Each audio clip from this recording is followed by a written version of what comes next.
Bismillahirrahmanirrahim. Alhamdulillahirabbil alamin. Wa bihi nasta'in ala umurid dunya waddin. Wassalatu wassalamu ala asyrafil anbiya wal mursalin Sayyidina wa maulana Muhammad wa ala alihi wa sahbihi ajma'in. Qala al-musannif al-imam Abu Hamid al-Ghazali rahimahullah wa nafa'ana bi ulumih. Al-qawlu fi alamati mahabbatil abdi lillahi ta'ala. I'lam anna al-mahabbata yadda'iha kullu ahad. Wa ma ashalad da'wa wa ma a'azzal ma'na. Fala yanbaghi ayyagtarra al-insan bitalbisi syaitan wa khida'in nafsi mahma da'at mahabbatallahi ta'ala ma lam yamtahinha bil alamat wa lam yutalibha bil barahin wal adillah. Wal mahabbatu syajaratun tayyibah asluha thabitu wa far'uha fis sama wa thimaruha tazharu bil qalbi wal lisan wal jawarih wa tadullu tilkal athar al faidah minha 'ala al qalbi wal jawarih 'ala al mahabbati dalalatad dukhan 'ala an nar wa dalalatas thimar 'ala al ashjar wa hiya katsirah ila akhirih. Makna kalam Imam Al-Ghazali rahimahullah wa nafa'ana bi ulumi. Pembicaraan, pembahasan tentang tanda-tanda kecintaan hamba kepada Allah Ta'ala. Ketahuilah bahwasanya cinta itu diakui oleh setiap orang. Setiap orang mengaku cinta kepada Allah. Setiap orang, khususnya kaum muslimin, itu mengakui bahwa dirinya itu cinta kepada Allah. Alangkah mudahnya mengaku cinta kepada Allah itu, dan alangkah mulianya makna cinta kepada Allah itu.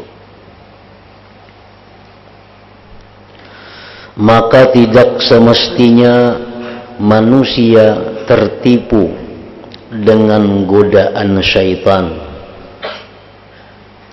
dan tertipu oleh diri sendiri manakala diri itu mengaku cinta kepada Allah Ta'ala.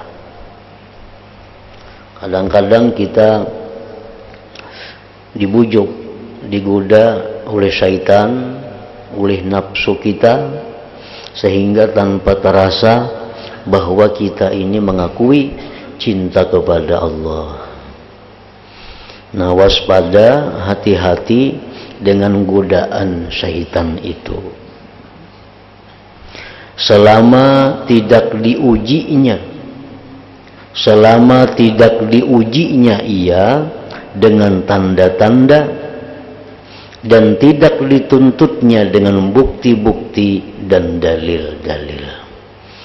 Nah, jadi artinya apabila ada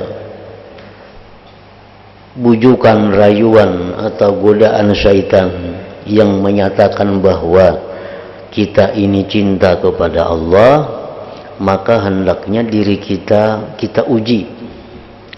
Nah, diri kita coba apakah benar cinta kepada Allah atau hanya merupakan bisikan daripada nafsu atau syaitan tadi.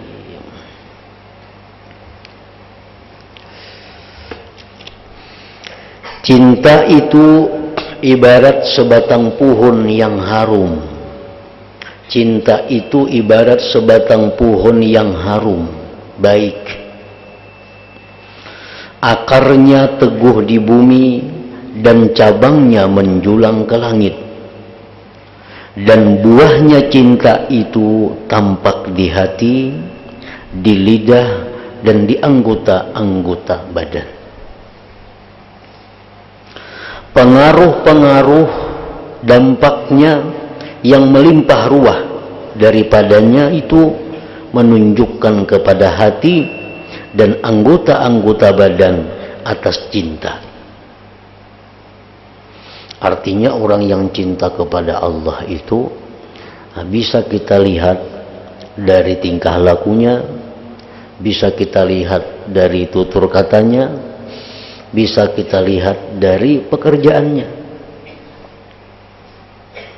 Karena tutur kata, tingkah laku, pekerjaan itu adalah pengaruh dari apa yang dicintainya. Pekerjaan seseorang, tingkah laku seseorang, tutur kata seseorang itu adalah merupakan pengaruh yang ada di dalam hatinya daripada cinta. Jadi kalau orang itu cinta kepada Allah, itu bisa dilihat pekerjaannya, perilakunya, perbuatannya, akhlaknya bisa dilihat. Seperti adanya asap, adanya kukus menunjukkan adanya api, dan adanya buah menunjukkan adanya pohon. Maka yang demikian itu banyak tanda-tanda, alamat-alamat orang yang cinta kepada Allah, itu banyak tandanya, banyak alamatnya.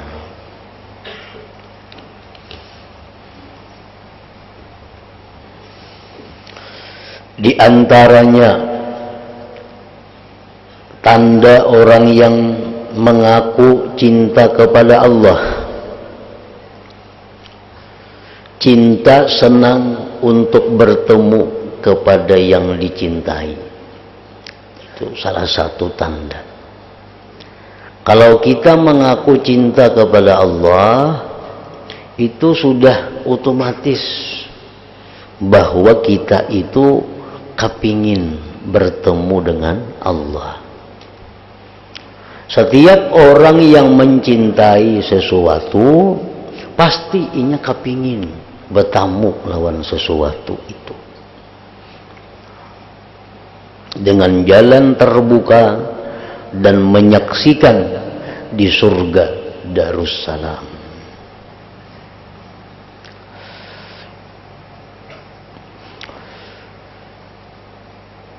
Maka tidak bisa terupa, terwujud hati yang mencintai kepada yang dicintai, melainkan ia cinta untuk menyaksikan dan bertemu dengannya. Dan apabila ia tahu bahwa tidak akan sampai kepada yang dicintai kecuali dengan berangkat dari dunia dan menceraikannya dengan mati, maka semestinya bahwa ia itu mencintai mati. Orang yang ingin bertemu Allah, orang yang ingin bertemu Allah secara langsung, itu kan ada jalan selain daripada di dalam surga.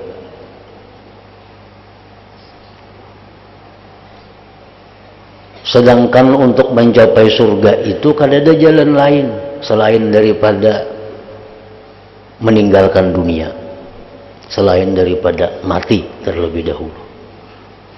Kan ada jalan lain menghendak ke surga itu kecuali mati dahulu. Asalkan surga yang dimaksud ini surga yang bisa dilihat dengan mata kepala. Nah, surga yang bisa dilihat dengan mata kepala, dengan ruh wal jisim, dengan ruh dan jisim.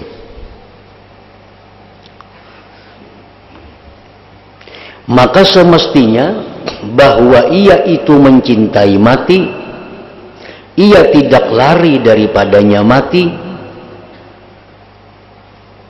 karena hanya itu jalan untuk bisa bertemu dengan yang dicintainya. Nah, jadi itu dahulu tandanya. Tanda amun kita asa ada mengaku tuh, asa ada mengaku cinta kepada Allah, tekuni diri kita jam katujuh lawan mati. Nah, beliau jaranya aku katujuh lawan mati, nah berarti itu bujur cinta kepada Allah. Bila inya kada hendak mati, lari daripada mati, nah itu berarti kada bujur pengakuan hatinya, pengakuan dirinya bahwa dia mencintai kepada Allah tadi.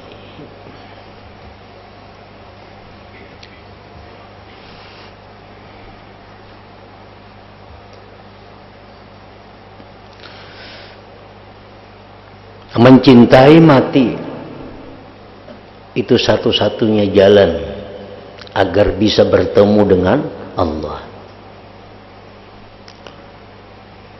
Nah, mencintai mati ini kadang mengurangi umur kita, kadang mengurangi umur. Jangan takutan mencintai mati itu. Dan takutan daripada mati, lari daripada mati, itu kadang menambah umur. Kadang menambah umur. Aku takutan mati, berpanjanglah umur, kada berpanjang. Nah, aku kapingin mati, ingin bertemu Allah, itu kada menghandapkan umur. Nah, jadi cintailah mati itu. Cintailah mati itu, karena hanya mati itulah jalan untuk bisa melihat bertemu dengan Allah. Dan mencintai mati itu kada ada ruginya. Kada ada ruginya. Orang mencintai mati kalau pengharta bakurang kada, jabatannya berturun kada, umurnya berhandap kada. Orang yang benci kepada mati, orang yang takutan kepada mati, itu kada ada untungnya, hartanya kada bertambah, jabatannya kada bertinggi, umurnya kada berpanjang.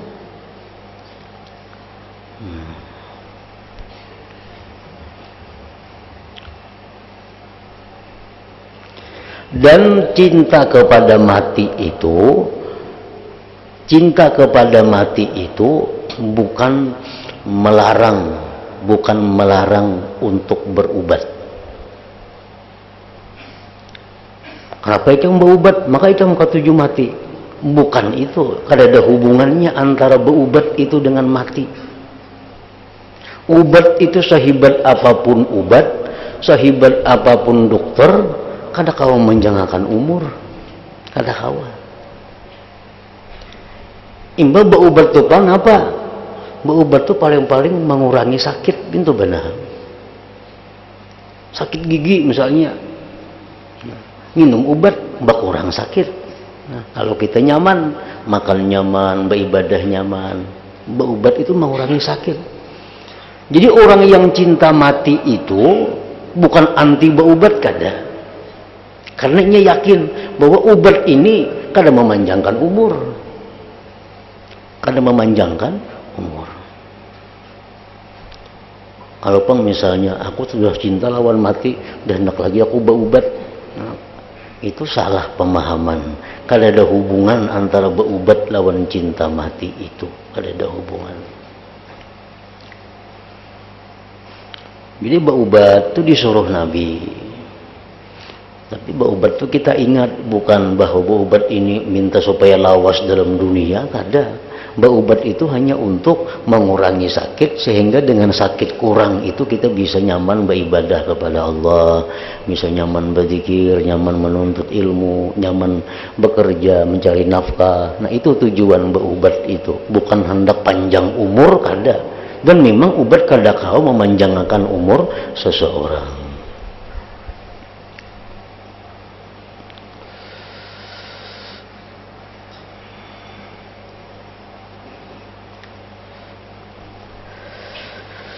Orang yang cinta, ia tidak akan berat untuk musafir dari tanah airnya ke tempat bertetapnya orang yang dicintainya. Orang tuh kalau bujur-bujur cinta lawan seseorang, kemananya didatanginya. walaupun meninggalkan tanah air, walaupun meninggalkan pekerjaan, untuk bersenang-senang menyaksikannya orang yang dia cintai. Dan mati adalah kunci pertemuan dan pintu masuk kepada penyaksian untuk melihat langsung kepada Allah Subhanahu wa ta'ala. Nabi sallallahu alaihi wasallam bersabda, "Man ahabba liqa Allah, ahabballah liqa'ahu." Artinya, barang siapa senang bertemu Allah, niscaya Allah senang bertemu dengannya. Nah, ini salah satu keuntungan orang yang cinta mati. Kita tuh ketujuh dengan kematian. Ketujuh dengan kematian. Dan tadi karugiannya kadada. Cinta lawan mati itu karugiannya kadada, untungnya banyak. Satu, untungnya apa? Kalau kita cinta mati, Allah akan senang menjumpai kita kalau kita mati. Kalau kita kada katuju lawan mati, kada ada untungnya. Umur kada bertambah, harta kada bertambah. Ruginya apa? Nang nyata Allah akan murka bertemu kita. Wa man kariha liqa Allah karihallah liqa'ahu. Siapa yang tidak senang bertemu Allah, siapa yang tidak senang kematian, Allah pun tidak senang bertemu dia. Nah, itulah nyata ruginya.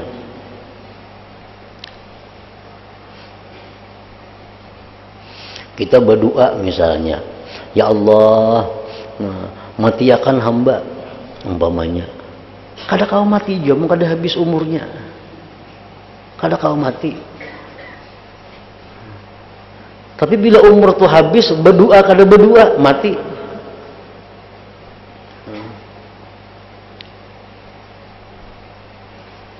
Jadi mencintai kematian itu merupakan tanda daripada mencintai Allah Subhanahu wa ta'ala.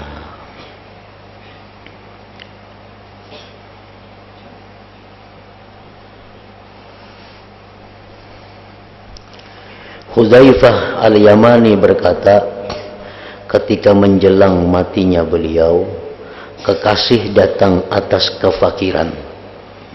Tidak beruntung orang yang menyesal. Kalau orang itu menyesal, kalau orang itu kada suka dengan kematian, maka orang itu tidak akan beruntung. Karena Allah pun tidak senang menyambut kedatangannya itu.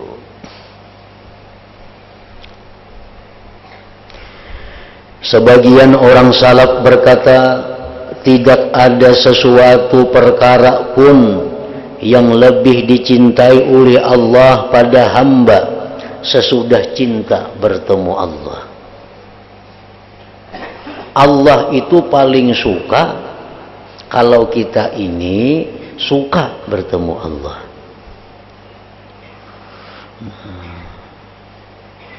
Tidak ada sesuatu perkara pun yang lebih dicintai oleh Allah pada hamba sesudah cinta bertemu Allah daripada banyak sujud. Maka dahulukanlah cinta bertemu dengan Allah dari sujud. Nah, artinya orang ini hatinya cinta kepada Allah. Orang ini hatinya cinta kepada bertemu Allah. Orang ini hatinya cinta kepada kematian. Karena hanya kematianlah jalan untuk melihat Allah. Inya beramal kada seberapa banyak. Cuma hatinya cinta kepada Allah. Walaupun sekarang mati, inya hakun. Nah, beramalnya kada banyak. Ada yang saya kong ini banyak beribadah, sujud, banyak sujudnya. Tapi nya paling takutan lawan mati. Nah, Allah ketujuh yang pertama tadi. Allah ketujuh yang pertama itu.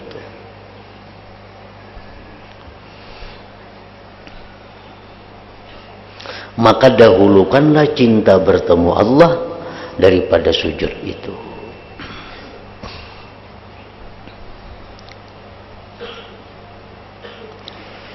Allah mensyaratkan bagi hakikat kebenaran cinta dengan berperang fisabilillah. Allah mensyaratkan bagi hakikat kebenaran cinta dengan berperang fisabilillah, yang mana mereka berkata, sesungguhnya kami mencintai Allah, maka dijadikanlah tanda cinta kepada Allah itu untuk mau berperang fisabilillah dan mau untuk mati syahid. Sahabat-sahabat Nabi ini mengaku bahwa mereka itu cinta kepada Allah.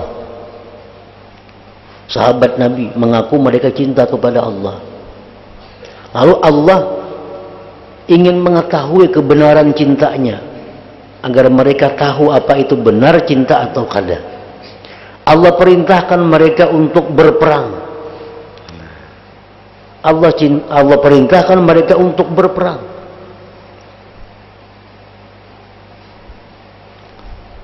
Nah, siapa-siapa yang memang suka berperang fisabilillah, berarti dia benar-benar cinta kepada Allah.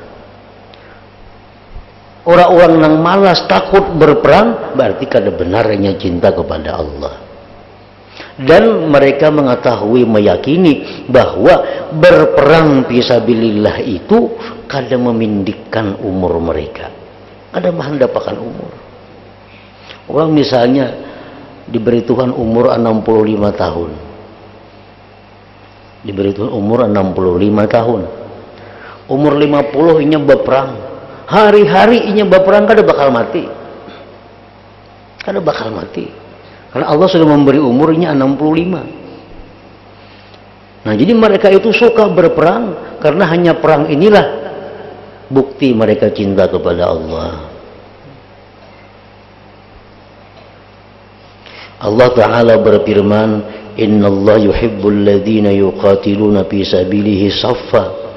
Artinya sesungguhnya Allah mencintai orang-orang yang berperang di jalannya dalam barisan yang teratur. Allah Azza wa Jalla berfirman, yuqatiluna fi sabilillah fayaqtulun wa yuqtalun. Artinya mereka berperang pada jalan Allah, lalu mereka membunuh atau terbunuh. Nah, setelah Allah merintahkan sahabat itu berperang, maka mereka pun segera berperang. Segera berperang. Sebagai bukti kecintaan mereka kepada Allah. Karena berperang ini secara zahir itu risikonya adalah mati. Dan di dalam wasiat Abu Bakar Siddiq kepada Umar bin Khattab radhiyallahu anhuma, Abu Bakar mewasiati kepada Sayyidina Umar. Ujar Abu Bakar, kebenaran itu adalah berat. Kebenaran itu berat.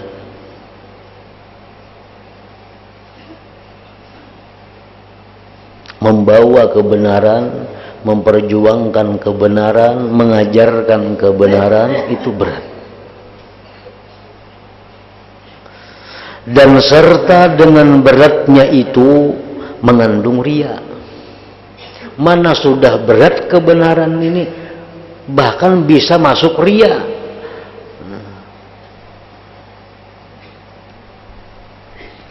Kebatilan adalah ringan. Kebatilan adalah ringan. Dan serta dengan ringannya itu banyak penyakit padanya. Maka jikalau kamu, wahai Umar, mau menjaga wasiatku, niscaya tidak ada yang gaib yang paling kamu sukai daripada mati. Kalau engkau, hai Umar, menjaga wasiatku ini, maka yang paling kamu sukai itu adalah mati. Dan mati itu akan menjemputmu. Dan jikalau kamu sia-siakan wasiatku, niscaya tidak adalah yang gaib itu yang paling kamu benci daripada mati. Kalau ikam, wahai Umar, kada memakai wasiatku ini, maka ikam akan membenci kematian. Dan kamu tidak dapat melemahkan mati itu. Dan kamu tidak bisa mengalahkan atau menolak mati itu bila sampai saatnya.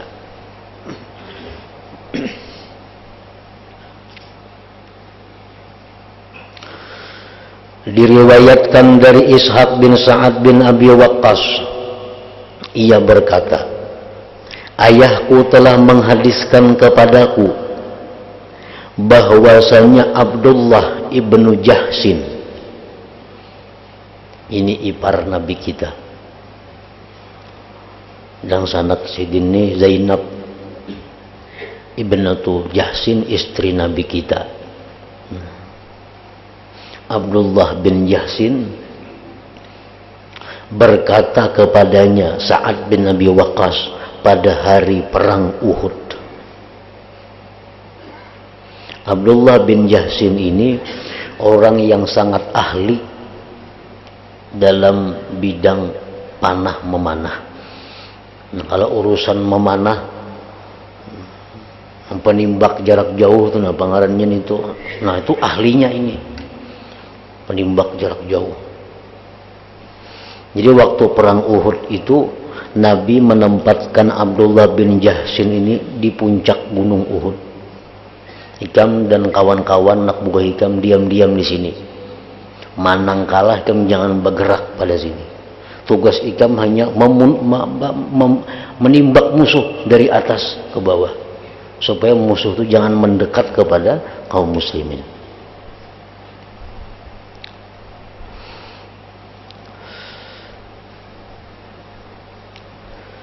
Bahwasanya Abdullah bin Jahsin berkata kepadanya pada hari perang Uhud, ujar Abdullah, mengapa kita tidak berdoa kepada Allah? Ayo kita berdoa, masing-masing kita berdoa kepada Allah sebelum perang dimulai.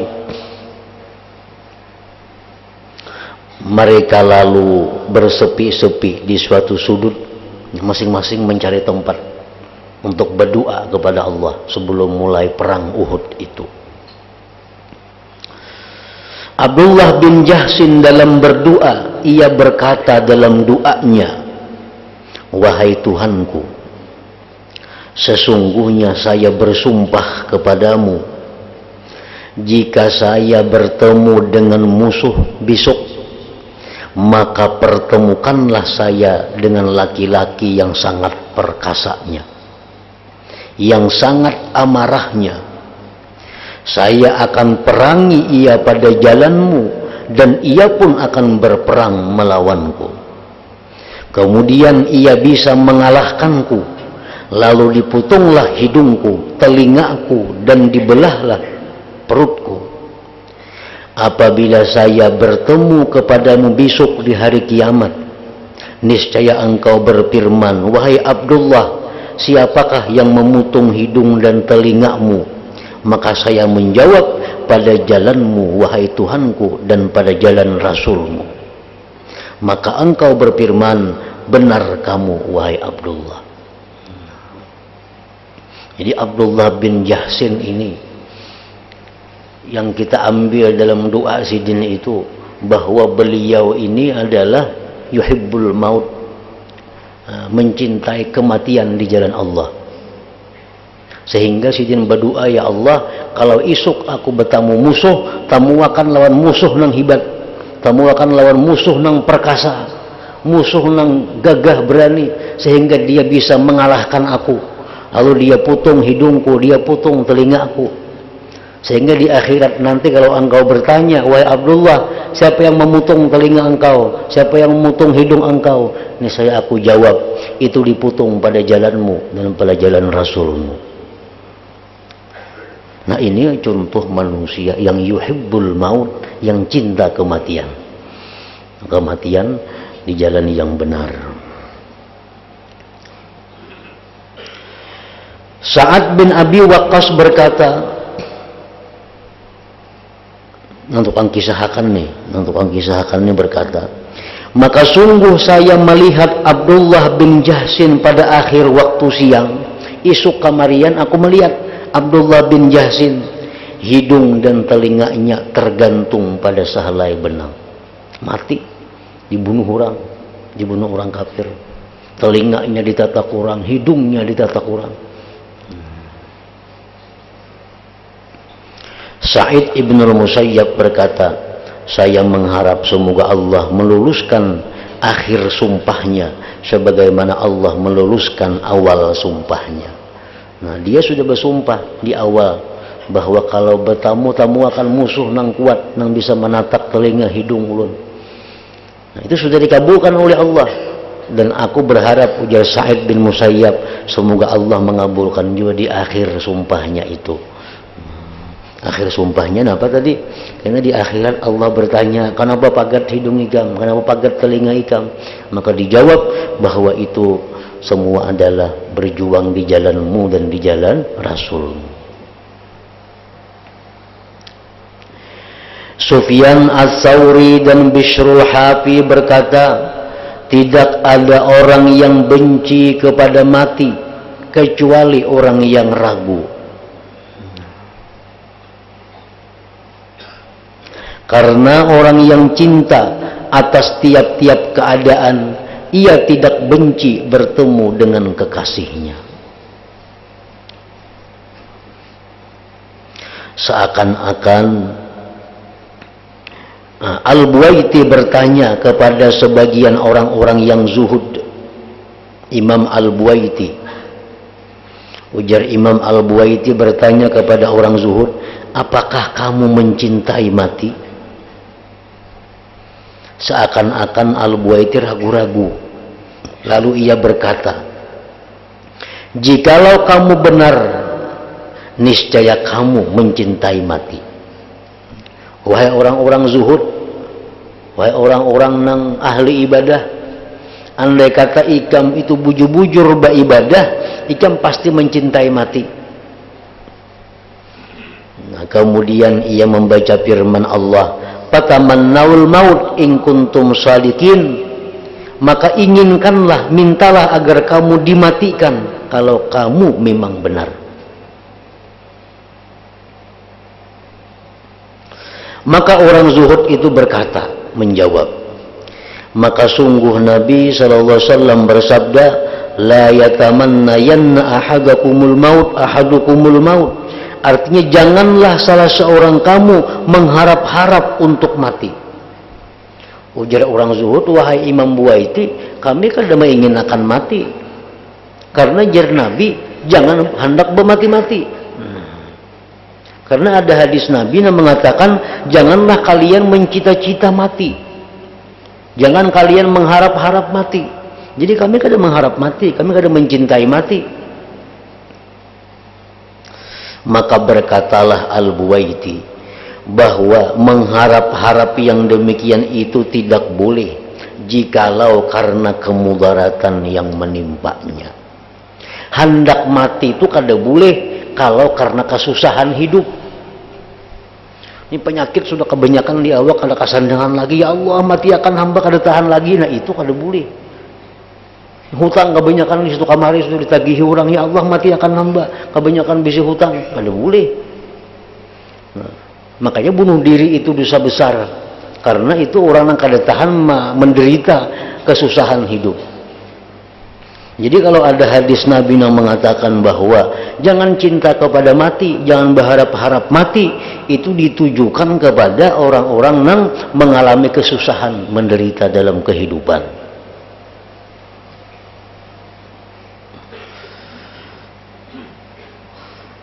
Bahwa mengharap-harap yang demikian itu tidak boleh jikalau karena kemudaratan yang menimpanya.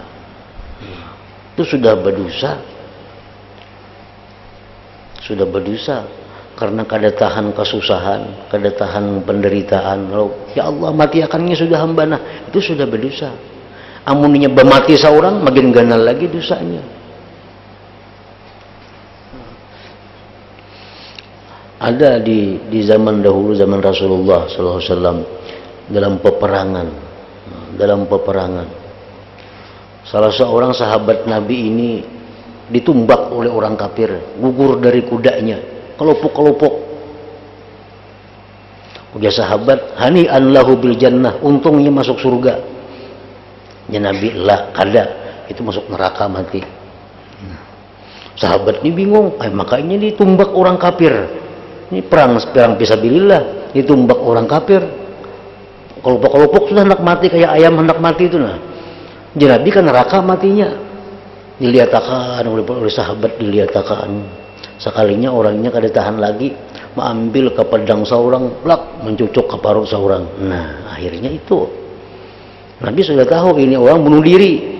Karena kada tahan sakitnya tumbak orang kafir tadi, nah kalupuk ambil pedang seorang, cucukkan ke parut. Akhirnya mati. Nah, matinya bukan karena tumbak orang kafir, matinya karena bunuh diri. Orang mati bunuh diri itu pinar dalam neraka. Nah, itu orang kada boleh bermati-mati kalau karena kada tahan kesusahan, kada tahan sakit, kada tahan penderitaan. Karena sesungguhnya riba dengan qada Allah Ta'ala, riba dengan apa yang ditetapkan Allah, itu lebih afdal daripada lari darinya. Kan sakit, susah, itu keputusan Allah kepada kita. Itu sudah qada dan qadar Allah. Nah, kita terima itu lebih afdal daripada kita menghendaki mati, daripada menghendaki mati.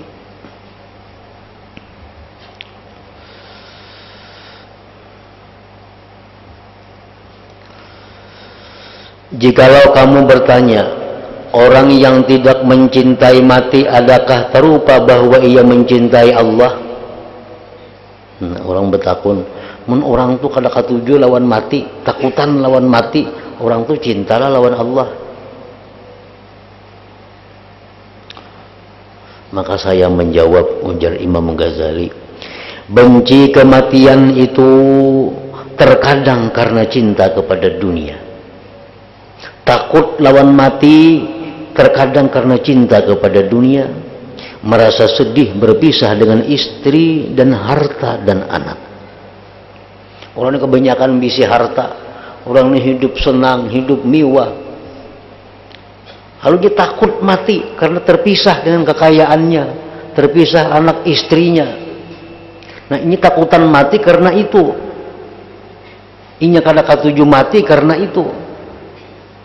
Nah, yang demikian ini, ujar Imam Ghazali, meniadakan kesempurnaan cinta kepada Allah Ta'ala. Berarti orang ini amunnya cinta juga lawan Allah, cintanya kada sempurna. Amunnya cinta juga kepada Allah, cintanya kada sempurna. Karena cinta yang sempurna itu menghabiskan seluruh perhatian hati. Akan tetapi tidak jauh bahwa bagi orang yang cinta terhadap keluarga dan anak ada campuran yang lemah daripada cinta kepada Allah Ta'ala. Artinya orang yang takutan mati itu karena banyak bisi harta, karena banyak bisi anak bini, lalu takutan mati. Nah, itu kalau memang ada juga cintanya kepada Allah, cintanya lemah. Cintanya lemah.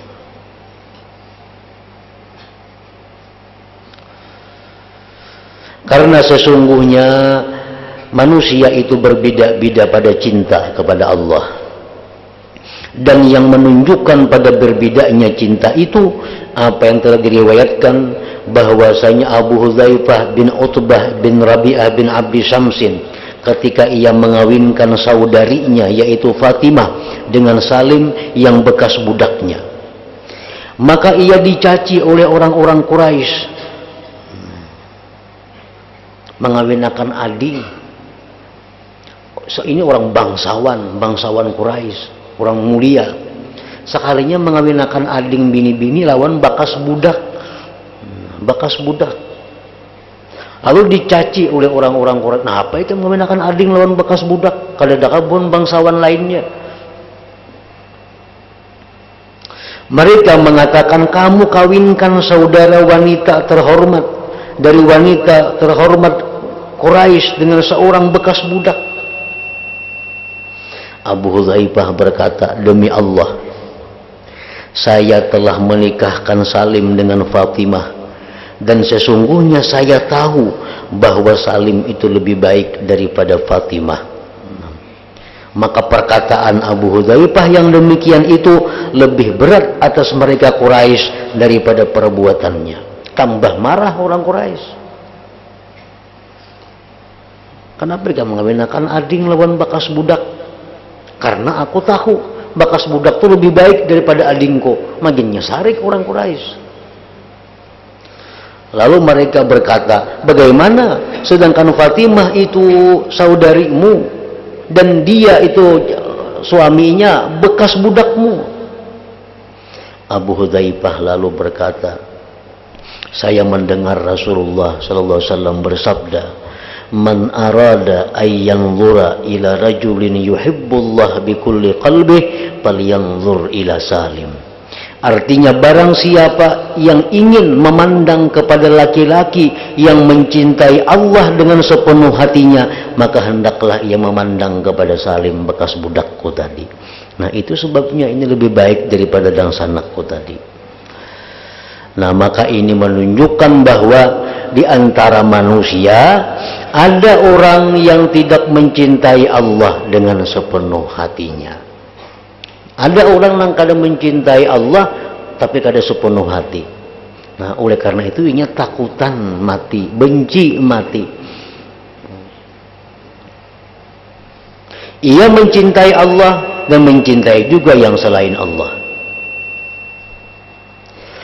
Maka secara pasti kenikmatannya bertemu Allah ketika datang kepadanya menurut kadar kecintaannya. Kayak apa kira Tuhan menyambut inya mati, kayak apa kadar cintanya. Dan azabnya orang ini tergantung dengan berpisah dari dunia ketika mati adalah menurut kadar kecintaannya kepada dunia. Makin cintainya kepada dunia, makin sakit matinya. Makin sedikit cinta kepada dunia, makin sedikit sakitnya. Sakit mati itu tergantung kecintaannya kepada dunia.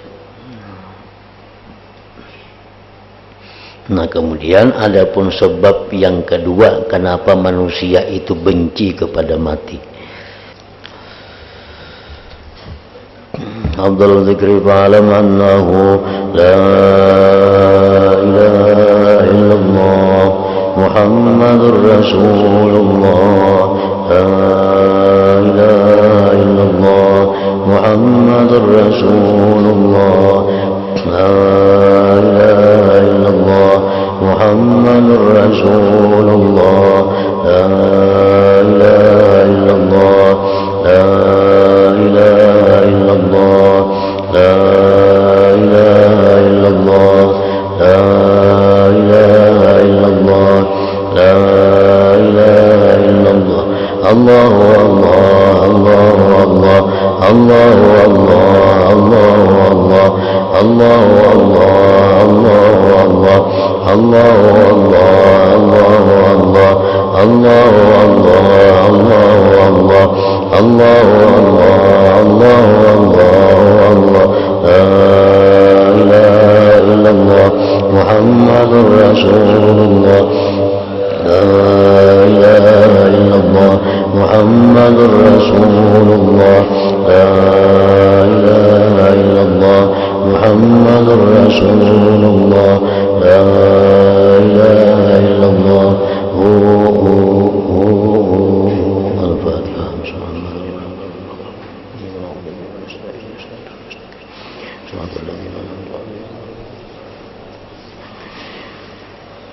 ويا أيها الرجل منه شفاعة صلوا عليه سلموا تسليما. اللهم صل وسلم